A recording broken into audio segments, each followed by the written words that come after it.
Hello बच्चों, Vinesh classes में आपका स्वागत है। आज ये हमारी जीएस की सीरीज़ का ये तीसरा वीडियो है।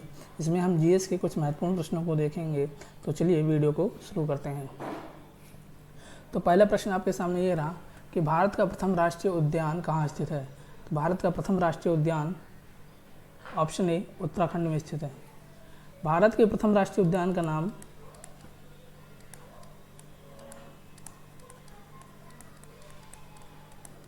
भारत का प्रथम राष्ट्रीय उद्यान का नाम जिम राष्ट्रीय उद्यान है।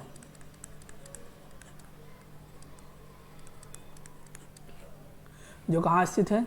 जो कि उत्तराखंड में स्थित है।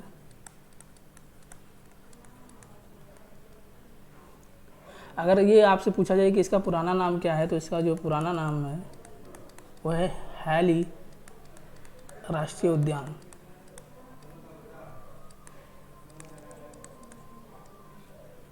इसकी स्थापना कब हुई थी? तो इसकी स्थापना हुई थी सन 1936 में। इसी राष्ट्रीय उद्यान में भारत की पहली टाइगर परियोजना शुरू की गई थी।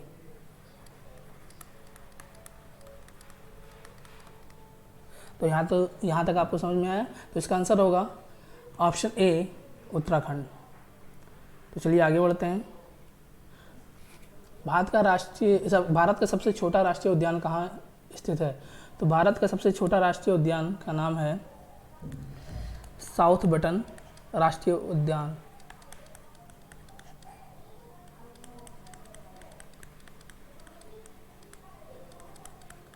जो कि अंडमान निकोबार में स्थित है।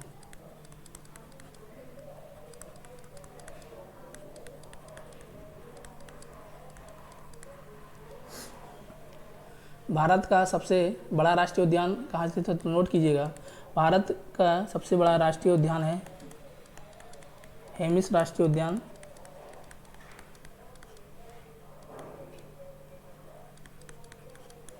जो कि लद्दाख में स्थित है।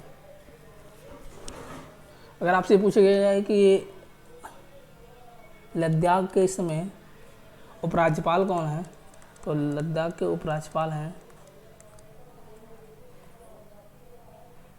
के माथुर। विश्व संरक्षण दिवस कब मनाया जाता है? तो नोट कीजिएगा, विश्व जल संरक्षण दिवस प्रतिवर्ष 22 मार्च को मनाया जाता है। तो यहाँ तक क्लियर है। तो आगे बढ़ते हैं। अगला प्रश्न, फायन किसके काल में भारत आया? तो फायन सन 399 ईस्वी में गुप्त वंश के राजा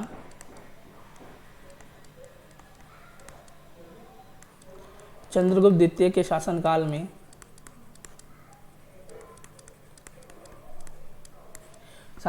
भारत आया। फाहियान की पुस्तक का नाम है फो की।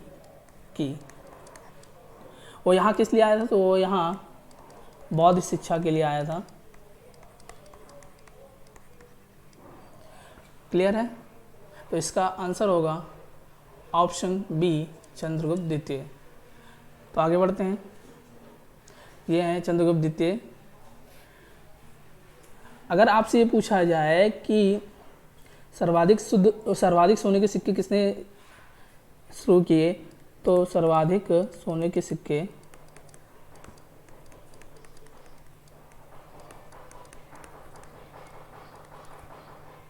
के गुप्त वंश ने चलवाया। अब एक प्रश्न ये बनता है कि चंद्रगुप्त द्वितीय ने किस पर विजय प्राप्त करके अपना नाम शक्रादित्य रखा? तो शकों पर विजय प्राप्त कर।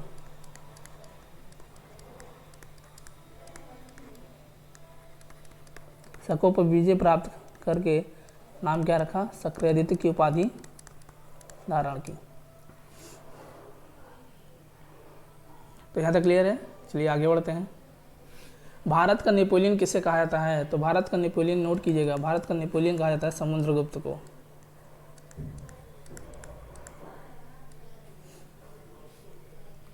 ये किस वंश का राजा था? तो ये गुप्त वंश का राजा था। स्कंदगुप्त को गद्दी पर बैठते ही किसका सामना करना पड़ा? तो स्कंदगुप्त को गद्दी पर बैठते ही तोरमाल का सामना करना पड़ा, जो कि एक हूण राजा था। अब ये हूण क्या है? हूण एक बर्बर जाति होती है जो नरसंहार में विश्वास करती है। संस्कृत साहित्य का स्वर्णकाल किस वंश को कहा जाता है? तो नोट कीजिएगा, ये वंश है गुप्त वंश। अब क्यों कहा जाता है? क्योंकि गुप्त वंश में एक राजा हुए चंद्रगुप्त द्वितीय,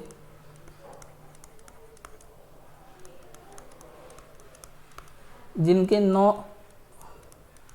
नौ रत्न थे, जिनमें एक थे कवि कालिदास।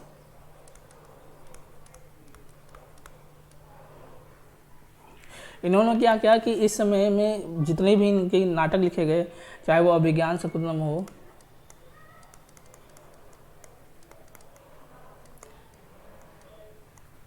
ये सभी नाटक की भाषा क्या थी? संस्कृत थी। इसीलिए इस युग को संस्कृत साहित्य का स्वर्ण युग कहते हैं। अभिज्ञान शकुंतलम में किसकी कहानी दिखाई गई? तो अभिज्ञान शकुंतलम में राजा दुष्यंत व शकुंतला की प्रेम कहानी दिखाई गई है, जिससे इनके एक पुत्र का जन्म हुआ जिसका नाम था भरत, और इसी पुत्र के नाम पर इस देश का नाम भारतवर्ष पड़ा। क्लियर है? तो आगे बढ़ते हैं। विश्व जनगणना दिवस कब मनाया जाता है? तो विश्व जनगणना दिवस बनाया था ऑप्शन ए 11 जुलाई। अब इसी दिन क्यों मनाया जाता है? क्योंकि इसी दिन 11 जुलाई सन 1987 को जो हमारी जनसंख्या है वो 5 अरब पहुंच गई थी। 5 अरब पहुंच गई थी। इसीलिए हर वर्ष प्रतिवर्ष इस दिन विश्व जनगणना दिवस मनाई जाती है। लेकिन इसको पहली बार कब मनाया गया? तो पहली बार मनाया गया सन 1989 में। क्लियर है? 25 जनवरी, ऑप्शन बी 25 जनवरी। तो इस दिन क्या है? तो इस दिन हम मनाते हैं मतदाता दिवस। ये क्यों मनाते हैं? क्योंकि इसी दिन 1950 में निर्वाचन आयोग का गठन हुआ था।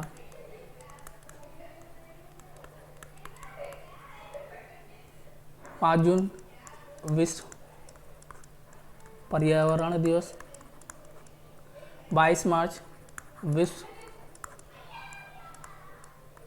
जल संरक्षण दिवस,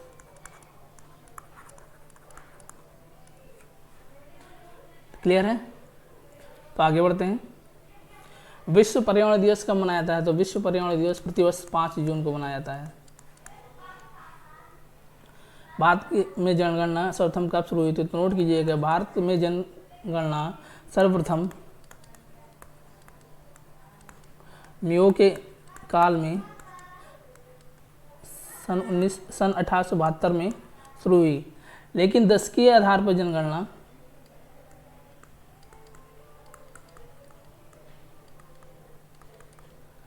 1981 में लॉर्ड रिपन के समय में शुरू हुई।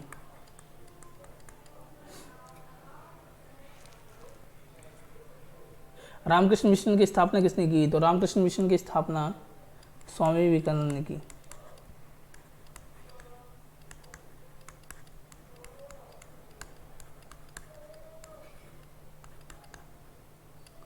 क्लियर है? तो नेक्स्ट प्रश्न, सामूगढ़ के युद्ध में औरंगजेब ने किसको हराया था? तो सामूगढ़ के युद्ध में, सामूगढ़ का युद्ध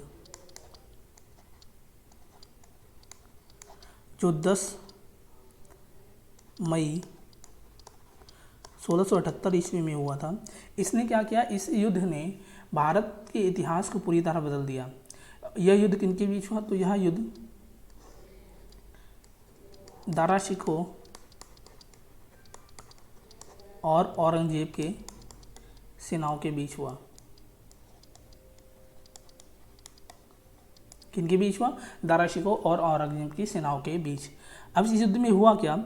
इस युद्ध में हुआ ये कि जो दारा शिकोह था उसकी सेना में भगदड़ मच गया। और ये भगदड़ क्यों मच गया?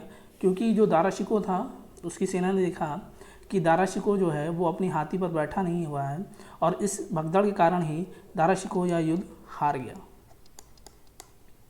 और हारने के बाद वो दिल्ली की ओर कूच कर गया। औरंगजेब ने इस युद्ध के बाद सामूगढ़ का नाम चेंज करके फतेहाबाद रख दिया, और यहीं पर इसने एक 40 बीघा में एक बाग का निर्माण किया जिसका नाम इसने रखा शाहीबाग। अब ये जो शाहजहां था बच्चों, ये जो शाहजहां था इसके 4 पुत्र दारा शिकोह, मुराद, शाह शुजा व औरंगजेब तथा 2 पुत्रियां जिनके नाम रोशन आरा व जहां आरा था। अब बच्चों यहाँ पर ये है कि ये शाहजहां था, उसने क्या किया कि उसने दारा शिकोह का अपना उत्तराधिकारी घोषित कर दिया। दारा शिकोह को क्या किया? अपना उत्तराधिकारी घोषित कर दिया। अब जब औरंगजेब को ये बात पता चली तो उसने क्या किया? उसने उसमें वो दक्षिण का सूबेदार था, तो उसने दक्षिण से क्या किया? आगरा की ओर कूच किया, और उसने इस सामूगढ़ के युद्ध में, जो इस सामूगढ़ का युद्ध हुआ था, इस युद्ध में दारा शिकोह को हरा दिया था। ये जो दारा शिकोह था ये साहित्य प्रेमी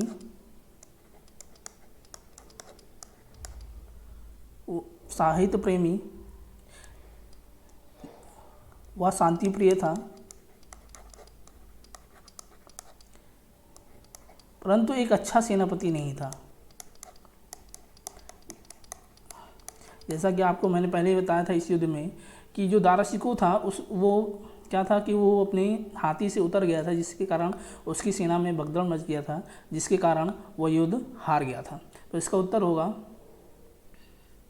ऑप्शन ए, दारा शिकोह। यहाँ तक आपकी बात क्लियर हुई? तो चलिए आगे बढ़ते हैं। ये देखिए, ये इन दोनों की सेनाएं आप आमने सामने हैं।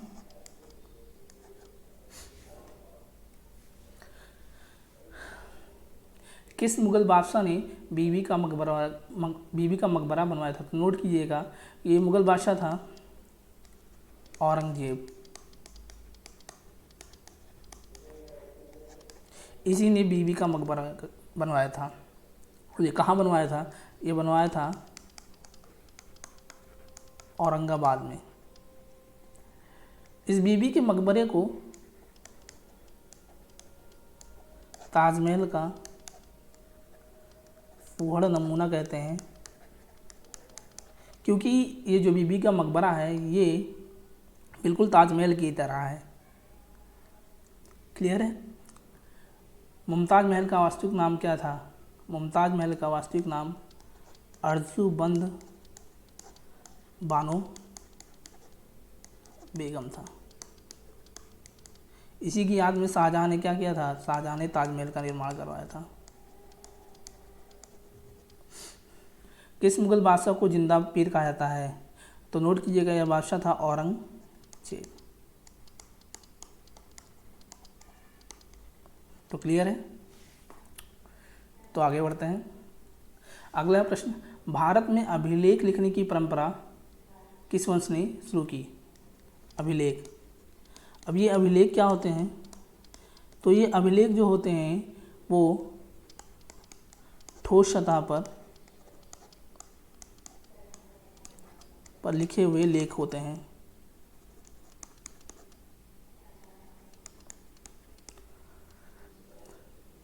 भारत में अभिलेखों की जो शुरुआत है वो किसने की? ये मौर्य वंश ने शुरू की। और मौर्य वंश के किस राजा ने? अशोक ने।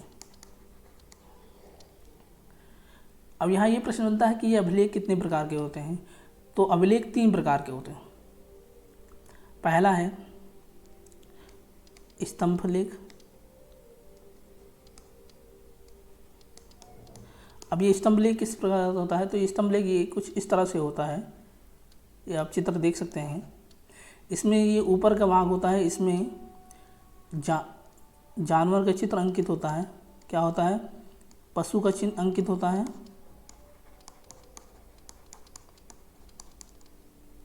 और यहाँ पर ऐसे लेख उत्कीर्ण होते हैं। और जो ये स्तंभ लेख है इसके निचले वाले भाग को क्या कहते हैं? इसके निचले वाले भाग को लाट कहते हैं। और यहाँ पर कुछ इस तरह से कमल की आकृति होती है।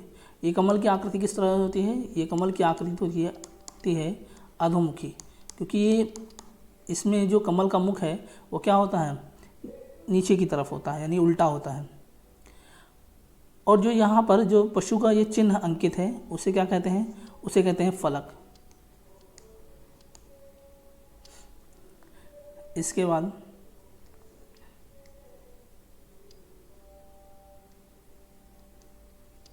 शिलालेख।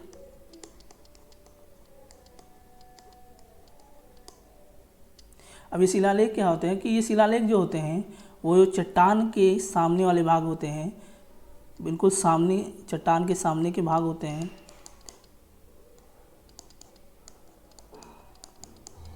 क्या होते हैं? ये चट्टान के सामने के भाग होते हैं। इनको चिकना करके क्या किया जाता है? यहाँ पर राजा अपने लेखों को, उसने की जो भी प्रजा के लिए किया है, क्या बनवाना है, क्या राजादेश है, वो यहाँ पर लिखवा देता है। इसके बाद है गुहालेख।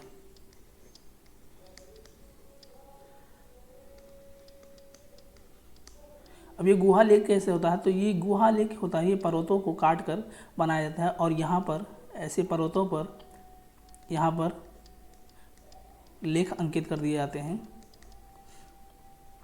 अब यहाँ पर प्रश्न बनता है कि जो ये अशोक था उसके लिए शिलालेख के पत्थर कहाँ से आते थे और ये कैसे होते थे?